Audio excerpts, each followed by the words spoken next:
81 का अब इलेक्शन इंशाल्लाह होगी, लेकिन 10 दिन आज से अगर 10 दिन कहें कि आप कुछ भी हो सकता है। ये तो अब तक आज तक जो आज मैं आपसे मुखातिब हूं, ये तो तयशुदा है, इलेक्शन होनी है। आगे क्या हो सकता है, कुछ भी हो सकता है, क्योंकि एक तो जजेस के तरफ से भी जो रेजिग्नेशन आ रही है, ये भी कोई मेरे ख्याल में फ्यूचर के लिए अच्छा ही एक तरफ तो है कि भाई अकाउंटेबिलिटी हर बंदे की होनी चाहिए और होने वाली है और हो रही है। दूसरी तरफ ये अचानक ये रेजिग्नेशन है तो मुझे समझ से बाहर है। जहां तक नवाज लीग है तो नवाज लीग इतनी पॉपुलर नहीं रही है।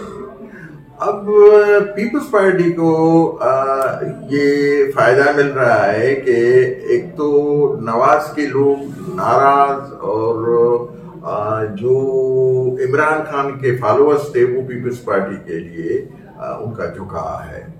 तो मैं जो पहले कहता था कि प्राइम मिनिस्टर के लिए सख्त मुकाबला है, अब मुझे आस्ता आस्ता सख्त नजर नहीं आ रहा है। बिलावल साहब के फेवर में बात जा रही है। लोगों की तरफ से जो मैं सुन रहा हूँ यहाँ फ्यूचर में लोगों की जो ख्वाहिश है कि नौजवान चाहिए तो वो बिलावल साहब के लिए है।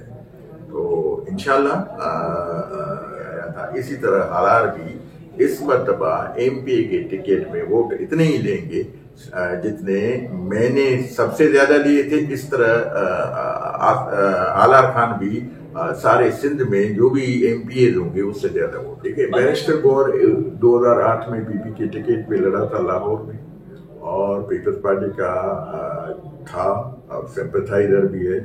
लेकिन अब इलेक्शन के बाद जो सीटें जीत करके आएंगे उसके बाद हो सकती है बात कि भाई कोलेक्शन करें या इकट्ठे करें या इत्तेहाद किसी से